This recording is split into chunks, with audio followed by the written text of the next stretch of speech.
பராசர் மணிமன்றத்துக்கு இனிய மதிய வணக்கம். குழுவில் உள்ள அட்மின்களுக்கும் சகோதரர்களுக்கும் குருமார்களுக்கும் இனிய மதிய வணக்கத்தை தெரிவித்துக் கொண்டு திருப்பூர்லேருந்து அதிகாரம் பேசுகிறேங்க. குழுவில் மதிப்புக்குரிய சந்திரன் ஐயா நேற்று ஒரு பதிவு போட்டிருந்தார். ராகுனுடைய நட்சத்திரம் திருவாதிரை, சுவாதி, சதயம். இந்த 3 நட்சத்திரங்களும் என்ன பலனை கொடுக்கும், பலனை கெடுக்குமா அப்படிங்கிற ஒரு கருத்து நிறைய போட்டிருக்கிறார். பொதுவாகவே ராகுடைய நட்சத்திரம் பிரம்மாண்டத்தை குறிக்கிறது. இப்போ எல்லாருமே ராகுனுடைய வரலாறுகள், ராகுனுடைய புராண காலங்கள் எல்லாத்தையும் சொன்னாங்க. ராகுனுடைய தெய்வத்தினுடைய அமைப்புகளையும் சொன்னாங்க. சர்ப்பம் எல்லா தெய்வத்திட்டும் இருக்கிறது. பரமசிவன் கழுத்தில் பாம்பே இருக்கு, கருடன் இருக்கிறார். பரமசிவன் கழுத்தில் பாம்பு நிற்கிறது. கருடன் பார்த்தீங்கன்னா பாம்பு கீழே வந்தால் தான் கொத்தும். அதுபோல் நம்முடைய இருப்பிடங்கள் நன்மையாக இருந்தால் இந்த அமைப்புகள் மாறும் என்பதை உதாரணமாக ராகு நமக்கு உணர்த்துகிறார். பொதுவாகவே நான் இந்த வரலாறு நிறைய எல்லாம் தெரிஞ்சுக்குமான இதனால் மக்களுக்கு பயனுள்ளதா அப்படின்னா இல்லை. ராகு போககாரகன், ஆசைக்கு அதிபதி. நம்முடைய அனுபவ கருத்துக்களை மட்டும் இங்கு நான் பதிவு செய்கிறேன். நான் புக்கெல்லாம் படிக்கிறது இல்லை. இந்த ஜோதிடத்தில் என் குருநாதர் சொல்லி கொடுத்தது, ராகுனுடைய பெயர் அசுத தேவன், சுபபானு என்கிற பெயரோடு வீற்றிருந்த ராகு பகவான். இந்த தேவர்களுக்கும் அசுரனுக்கும் சண்டை நடந்தால் தேவன் செத்து போயிடுவார், தேவகுரு செத்து போயிடுவார், அசுரகுரு பொழைச்சிக்கிறார். அது சுக்கரனுடைய ஆதிக்கம். சஞ்சீவி மந்திரத்தை வச்சு சுக்கரன் அவங்கள வளப்படுத்தி விட்டுறார் அப்படிங்கிற ஒரு கருத்துக்கள் எல்லாம் எங்கள் குருநாதர் சொல்லி கொடுத்தார். அது ஞாபகம் இருக்கு. அப்போ பொதுவாகவே இது எல்லாத்துக்கும் தெரிஞ்சது தான். ஜோதிடத்தில் ஜோதிடமார்கள் குருமார்களுக்கு எல்லாருமே இந்த சுபபாணி எப்படி வந்தார், எப்படி துண்டாச்சு, எப்படி எந்த கட்டத்தில் அவங்க உச்சாடனம் பண்ணி 7 கிரகத்துக்கு பின்னாடி இவங்க ராகு கேது வந்தாங்க அப்படிங்கிறது எல்லாம் எல்லாருக்கும் தெரிந்த விஷயமே.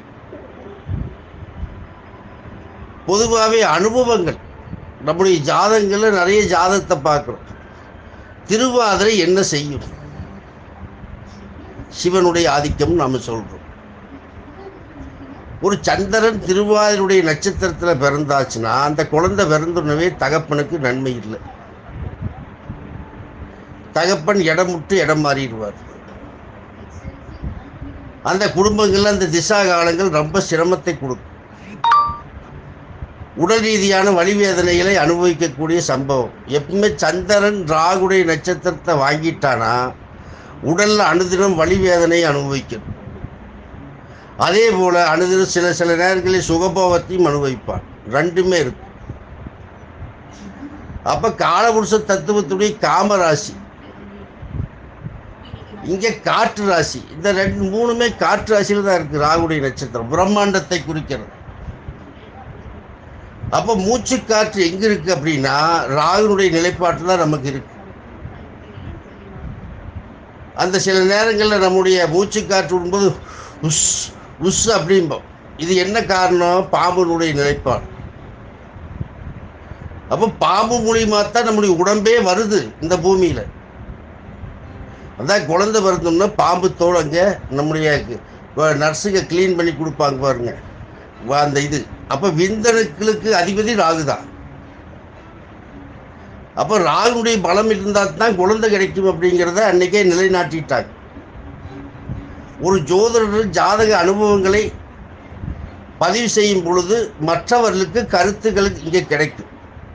வரலாறுகளை தெரிந்து வைத்து கொண்டு நாம் வாடிக்கையாளருக்கு பலன் சொன்னால் அங்கு நடைபெறாது. வாடிக்கையாளருடைய கேள்வி அன்றைய அனுபவங்கள், அன்றைய நிலைப்பாடைத்தான் கேட்பார்கள். அப்போ இங்கே எத்தனையோ ஜோதிட ஆர்வலர்கள் இருப்பாங்க, ஜோதிடம் படிக்கிறவங்க இருப்பாங்க. இப்போ ஜோதிட ஜாம்பவான்கள் நிறையா இருக்கிறீங்க. கருத்துக்களை வெளியிடும்போது வரலாறை விட்டுவிட்டு, படிப்பதை விட்டுவிட்டு உங்கள் அனுபவ கருத்தை பதிவு செய்யுங்கள். இந்த ராகுனுடைய நிலைப்பாட்டை எடுத்து சொல்லி பாருங்கள். மிக அற்புதமாக இருக்கும். அப்போ ராகுனுடைய நிலைப்பாடு, சந்திரன் உடல்காரகன், ராகு போககாரகன், சுகத்துக்கு அதிபதி. அதான் காலபுருஷனுடைய 4ஆம் வீட்டில் அவர் உச்சாடனம் செய்கிறார்.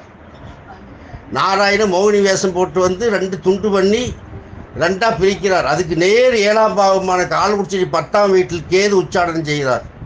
அதான் கேது மூலதத்தை கருமாவை எடுத்து கொடுப்பவன், முப்பாட்டி. ராகு முப்பாட்டன் வழி. அப்ப இந்த ராகு கேது இல்லாம உலகம் இயங்காதுங்கிறான் அன்னைக்கே. இந்த உலகத்தினுடைய நிகழ்பாடே ராகு தான். இப்போ இந்த கலியுகம் ராகுனுடைய நிலைப்பாட்டில் தான் நடந்துட்டு இருக்கு. அப்ப திருவாதிரை நட்சத்திரம் சிவனுடைய ஆதிக்கம், மாங்கல்ய நோம்பி கொண்டாடுவாங்க, ஆதித்தா தரிசனம். ஏன் இந்த மார்கழி மாசத்துல திருவாதிரைக்கு மாங்கல்ய தோஷத்தை நம்ம சிவனுக்கு வைக்க சிவனுடைய அதிபதியாக இருக்கிற ராகு இந்த அமைப்பை கொடுக்குறார் அப்படின்னா, அங்க மூல நட்சத்திரம் இருக்கு. மார்கழி மாசத்துல சூரியன் அங்கதான் போவார். அப்ப காலபுருஷனுக்கு 9ஆம் இடம் தர்மஸ்தானம். இங்க மகாபாரத போர் நடந்த இடம். அப்ப இந்த மகாபாரத போர் ஆகிற காலத்துல தான் தன்னுடைய கணவனுக்கெல்லாம் போருக்கு போனா திரும்பி வரணுங்கிற ஒரு அடிப்படையில தான் இந்த மார்கழி மாதத்துல அந்த மாங்கல்ய நோம்பியை வைத்தார்கள். அதுவும் இல்லாம திருவாதிரை திருமணம் ஆகிறதே ரொம்ப கஷ்டம்தான். அவங்களுக்கு மூச்சு காத்து விடுதலை சில நேரங்களில் கொஞ்சம் சிரமப்படுவாங்க. காது மூக்கு தொண்டை பிராபலங்கள்